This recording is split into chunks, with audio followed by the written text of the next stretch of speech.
What do you call a magician that's lost all their magic? Ian.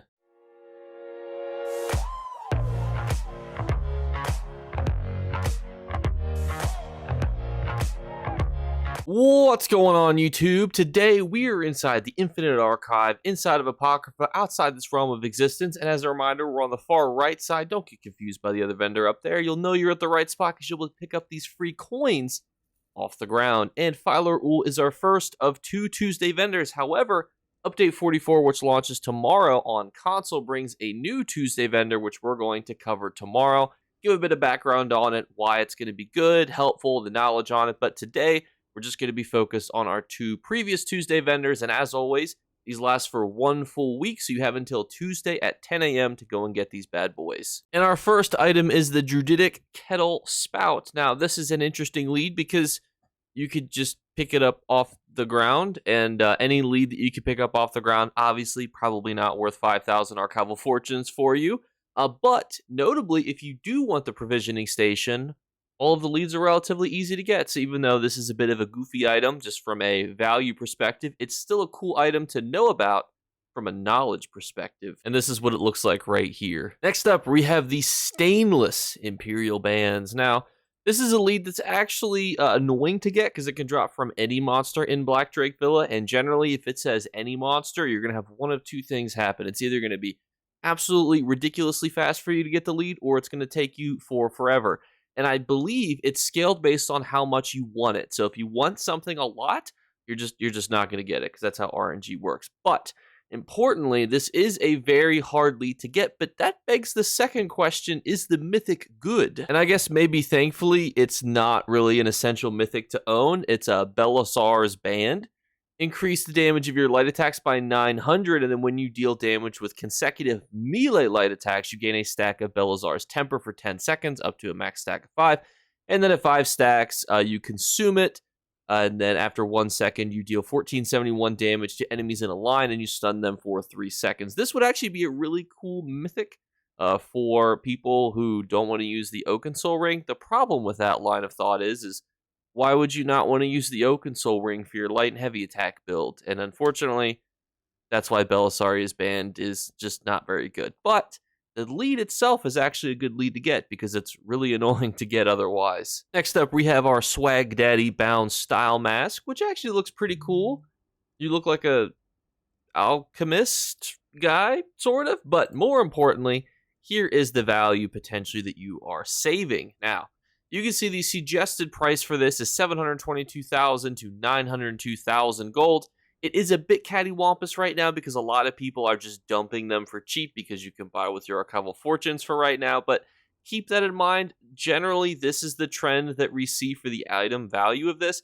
And generally, these ones, because it was farmable not too long ago, its value has not risen back up to where it normally is.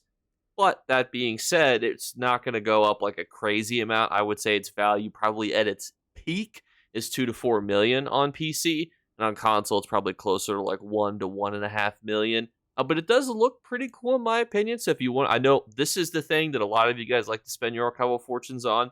15,000 archival fortunes to get an item worth, a million plus gold.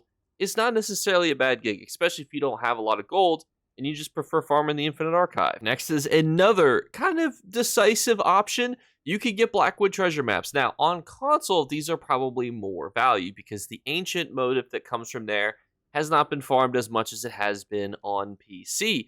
On PC, you can see that these maps do have a decent amount of value, where you can see that some of them are selling for a few thousand gold, but you can see right now a lot of people are dumping them. These probably used to be 30 to 50,000 gold. That was very fair, but now people are like, oh shoot, it's listed up right now inside the Infinite Archive. Dump it for 5 to 8,000. I almost think that this is it's kind of a thought experiment, right? If you're watching this video right now, this is the best advice I could give to you. Blackwood treasure maps are great. The sets that come from there, the motifs that come from there, I believe it's even got a higher chance for companion gear. That could be a conspiracy theory.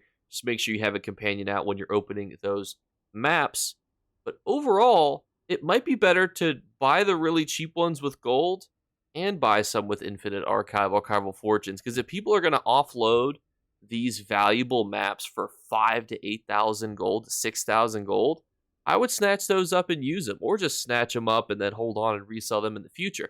It's up to you. The economy for this is always weird. I never understood the, oh my gosh, people can go get this right now in the archival fortune vendor. Quick, flood the market with it, because you would think it's time to hold, but everybody's a little bit different. But I would consider those approaches to this item here being in the vendor. Next up is companion equipment heavy armor. Now, companion gear is all over the place. And I will say, realistically, heavy armor is a decent one to gamble on, because you could get max health, decreased damage taken. You could also get your trait that allows you to use your abilities faster. All of those your companion's going to want to have, meaning that you have at least a handful of a percentage to get it. You just need to basically flip 2 coins and then both be heads. You know, that's the odds that you get something that's probably pretty usable for your tanking companion.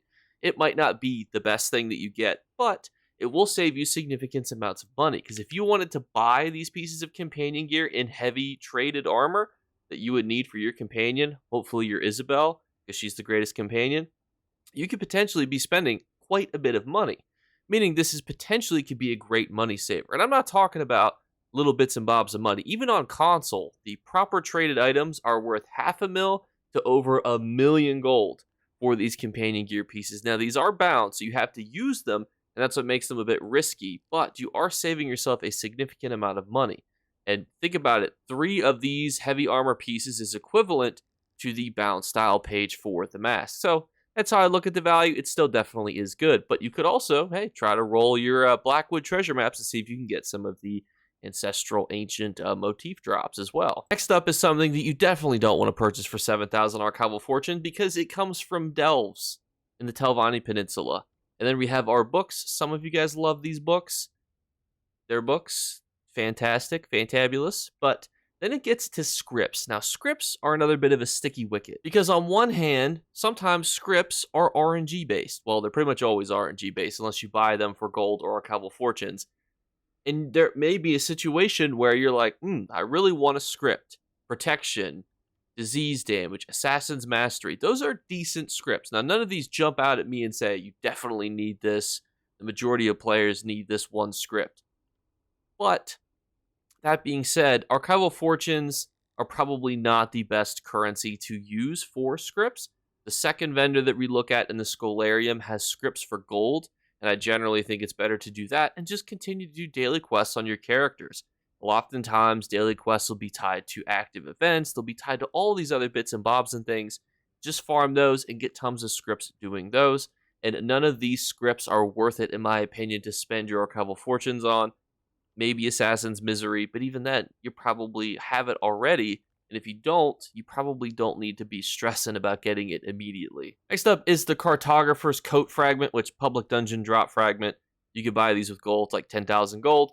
And then the Unreliable Archival Map, which drops from the Infinite Archive itself. And we've talked about it 50 bajillion times. Probably not worth 7,000 archival fortunes, even if you have 19 of the fragments already. Next up, we are inside the Scarium inside of Ivea, which is actually outside the realm of existence, right over here.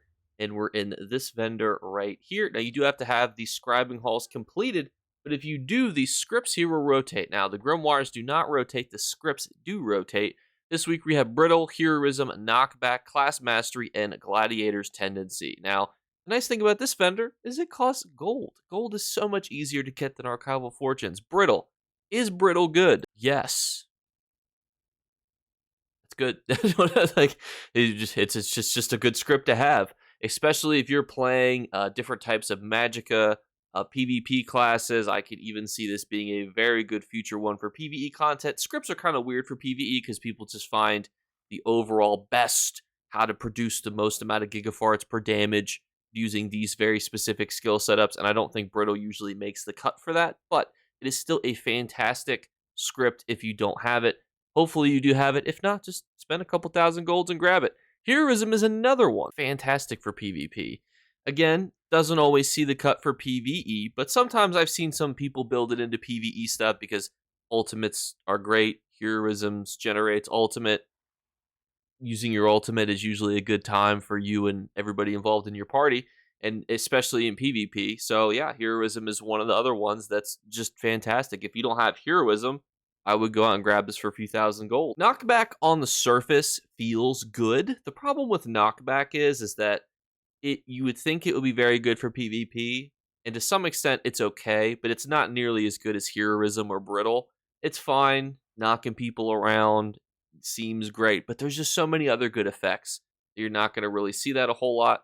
Class mastery, you have to actually have through the achievement. It's just here every week. And then we round off with Gladiators Tenacity, which I think is a fantastic script for you to pick up. You can see what it does is actually phenomenal. You can reduce your damage taken by 30% for 2.2 seconds or reduce damage taken by 8% for 8 seconds.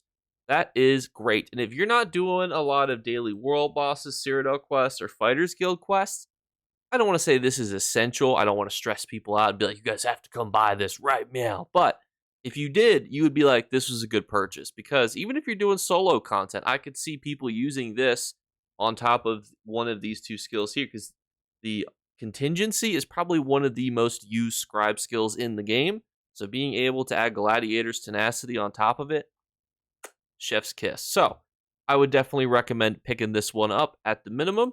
But overall, it's a decent Scarium week for us. And again, tomorrow is going to be our brand new vendor that comes out for the first time on console. So excited about that. So we'll do a bit of a breakdown on that, why they're different than the other ones, why you may want to have just a chunk of Telvar on your characters just in case, certain items pop up. So it'll be fun to kind of give a little bit of a breakdown on that bad mamma jamma there.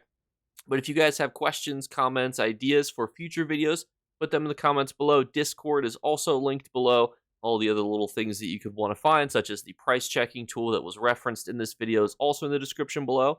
And thank you guys again for watching. Very quickly, we're doing our 3 giveaway drawings. All you have to do, the first one to enter, is just leave a comment. Comments below. Super easy, barely an inconvenience. Second thing is just make sure you're subscribed. We're on the road to 25,000 subscribers. And for an additional entry into that second drawing, just make sure you follow on Twitch and Twitter. And the third thing is look for a hidden word we flash upon the screen. If you're the first person to comment that word, you will win. Last month, the word was khaki. And is this one posted yet already? You'll have to wait and see. If you find it in the video, there'll be a small audio cue. Just make sure you're the first one to comment it. You'll win. Thank you guys so much again. Thank you for all the fantastic support. Last month was the most amount of views I've ever received for Elder Scrolls Online content. So thank you one last time. And I'll catch you tomorrow with Update 44. Bye, guys. You better remember to like and subscribe to Jakeclips. Or you should. I might have to pluck your eyes if you don't. Or, better yet, I'll skip rope with your entrails. Do it now. Subscribe. Ta-ta. Off with you.